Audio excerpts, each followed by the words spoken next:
అందరికి నమస్తే. మంత్రివర్గ విస్తరణ ఇంకా 4 మంత్రులు ఈరోజు అంటే గురువారం నాడు పొద్దుగాల పూట ప్రమాణ స్వీకారం అయిపోవాలి. మొన్ననే సీఎం రేవంత్ రెడ్డి గారు గవర్నర్ దగ్గర పోయి అందుబాటులో ఉండండి, మీరు క్యాబినెట్ విస్తరణ ఉంటుందని చెప్పేసి ఆల్రెడీ సమాచారం కూడా ఇచ్చొచ్చారు. కానీ సడన్గా ఆగిపోయింది, రాత్రి ఆగిపోయింది. ఎందుకు ఆగిపోయింది అంటే వీళ్ళు కారణం, రెడ్డిల పంచాయతీ. ఈ రెడ్డిల పంచాయతీతోన వీళ్ళెవ్వరికి అవకాశాలు లేకుండా పోయినాయి.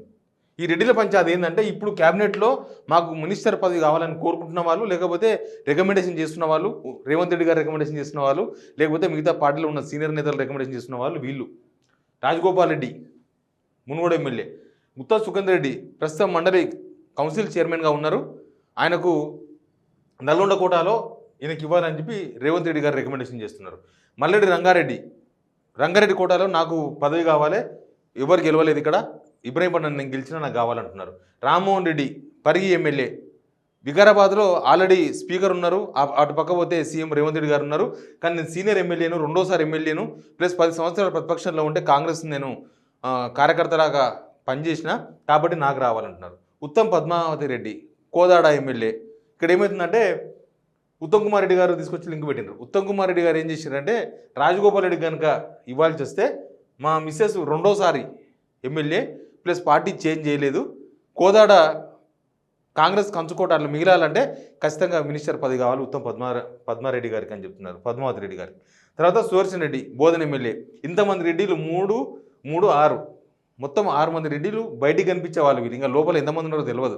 ఈ రెడ్డి సామాజిక వర్గం సంబంధించిన వాళ్ళందరూ కూడా మంత్రి పదవులు కావాలని కోరుతున్నారు. వీళ్ళందరూ రకరకాల రికమెండేషన్లు, లాబింగ్లు, రకరకాల వ్యవహారాలు నడుస్తున్నాయి. ఆల్రెడీ ఇప్పుడున్న 12 మందిలో 4 రెడ్డిస్ ఉన్నారు. రేవంత్ రెడ్డి గారు ఉన్నారు, కోమటిరెడ్డి వెంకరెడ్డి గారు ఉన్నారు, ఉత్తమ్ కుమార్ రెడ్డి గారు ఉన్నారు, పొంగులేటి శ్రీనివాస్ రెడ్డి గారు ఉన్నారు. మొత్తం 4 ఉన్నారు. ప్లస్ ఈ 6 మంది కావాలంటున్నారు. ఈ 6 మందిలో ఎవరికి మినిస్టర్ ఇవ్వాలన్న తేల్చలేక దీనిలో ఒక్కొక్కరికి ఒక రికమెండేషన్ ఉంది కదా, తేల్చలేక యువతలో ఉన్న బడుగు బలహీన వర్గాలు మొత్తం కూడా వాళ్ళకు అవకాశం లేకుండా చేసినారు. లేకపోతే ఒక యాదవులు వీర ఎల్ఐ యాదవ్, అసలు యాదవ్ సామాజిక వర్గానికి ఇప్పటిదాకా ఎక్కడ ఏమీ లేవు. మినిస్టర్స్ లేరు, కార్పొరేషన్ చైర్మన్స్ లేరు, తర్వాత అడ్వైజర్స్ లేరు, మంత్రివర్గంలో లేరు. అసలు యాదవుల ప్రాతినిధ్యమే లేకుండా పోయింది కాంగ్రెస్ వచ్చిన తర్వాత.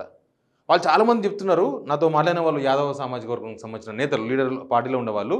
అసలు అంతకుముందు గవర్నమెంట్లో బీఆర్ఎస్ గవర్నమెంట్లో కూడా మినిస్టర్లు ఉండి కార్పొరేషన్ చైర్మన్స్ ఉండి వాళ్ళు లెక్క చెప్తున్నారు. ఇగో 6 కార్పొరేషన్స్ బీఆర్ఎస్ గవర్నమెంట్లో ఇచ్చిండ్రు.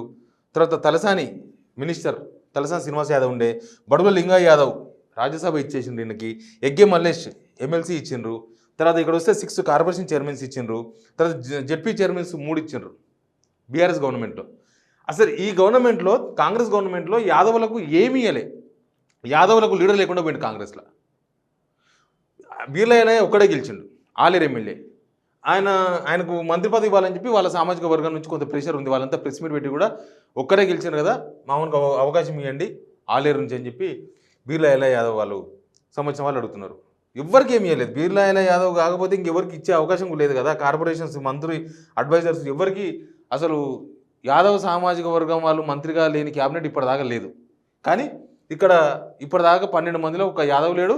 నెక్స్ట్ పోటీలో కూడా ఎవరు యాదవుల పేర్లు కనీసం చర్చిస్తలేరు కూడా కాంగ్రెస్ వాళ్ళు. పలానా యాదవ్ ఉన్నారో, పలానా ఎవరికైనా ఇద్దామనో అసలు చర్చనే లేదు. ఈవెన్ బీజేపీలో కూడా 5 మంది కేంద్ర మంత్రులు ఉన్నారు యాదవులు. ఇప్పుడు క్యాబినెట్లో, మోడీ క్యాబినెట్లో, 3rd క్యాబినెట్లో 5 మంది కేంద్ర మంత్రులు ఉన్నారు. కానీ రాష్ట్ర ప్రభుత్వంలో లేకపోతే ఇక్కడున్న వ్యవస్థలో తెలంగాణలో యాదవులకు ప్రాతినిధ్యం లేకుండా పోయింది. యాదవుల గురించి పట్టించుకునే నాదుడే లేకుండా పోయినరు. ఇట్లాంటి వాళ్ళందరికీ వచ్చేది. ఇక బాలునాయక్ దేవరకొండ సీనియర్ ఎమ్మెల్యే, ఆయన నాకు మంత్రి పదవి కావాలని కోరుకుంటున్నాడు. లంబడాలు కూడా ఎవరికి ఇవ్వలేదు కదా వీళ్ళు. తర్వాత మైనార్టీలు కూడా ఎవరికి ఇవ్వలేదు. పొద్దుగాలేసి మైనార్టీ ఓట్లు మొత్తం వన్సైడ్ వేయించుకున్నారు ఎంపీ ఎలక్షన్స్లో. మైనార్టీలలో ఒక్కరి పేరు పరిశీలనలో లేదు. మైనార్టీలో ఎవరికి ఇవ్వాలి ఏంది ఇప్పటిదాకా అసలు నా పత అసలు పేరు లేదు, ఊరు లేదు, డిస్కషన్ లేదు, ఏం లేదు మైనార్టీల్లో. వీళ్ళందరికీ ఇప్పుడు ఆగిపోయినాయి. ఇప్పుడు ఏపీలో చూడండి, ఏపీలో ఎట్లా ఇచ్చారంటే యాదవులకు 3 మినిస్టర్ పదవులు ఇచ్చారు, ప్లస్ 3 ఎంపీలు, 3 ఎంపీలు ఉన్నారు, ప్లస్ కౌన్సిల్లో అధికార పక్ష నేతగా యనమల రామకృష్ణ ఉన్నారు. అక్కడ ఇంపార్టెన్స్ ఉంది కానీ ఇక్కడ ఇంపార్టెన్స్ లేదు. వీళ్ళందరికీ పదవులు రావాలంటే ఈ రెడ్డిలకు ఎవరికి పదవులు ఇవ్వద్దు. ముందు ఈ రెడ్డిలకు పదవులు ఇవ్వకపోతే యాదవులకు వస్తాయి, లంబాడాలకు వస్తాయి, ముదిరాజులకు వస్తాయి.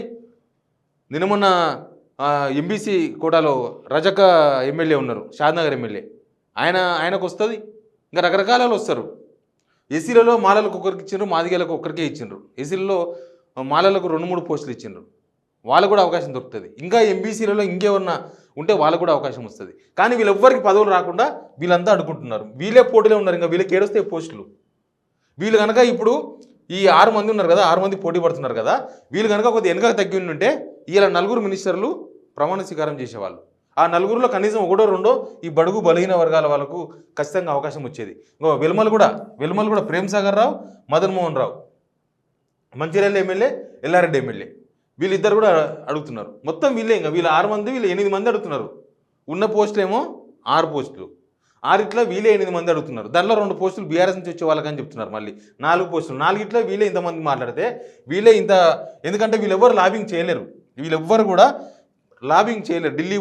ఢిల్లీలో పార్టీ పెద్దలం కలిసి వాళ్ళ సామాజిక వర్గం గురించి చెప్పలేరు. ఎంతసేపటికి లాస్ట్కు PCC chief CM Revanth Reddy గారి దగ్గరకు, ఇంకొక మంత్రి దగ్గరకు, జిల్లా మంత్రి దగ్గరకు తప్పితే ఇంకొక దగ్గరకు పోయి ఆ కేసీ వేణుగోపాల్నో లేకపోతే ఇంకెవరినో రాహుల్ గాంధీనో కలిసే అవకాశం కూడా వీళ్ళకు ఉండదు. ఆ లాబింగ్ వీళ్ళకు ఉండదు. ఈ బీసీలకు, ఎస్సీలకు వీళ్ళకి ఆ లాబింగే ఉండదు.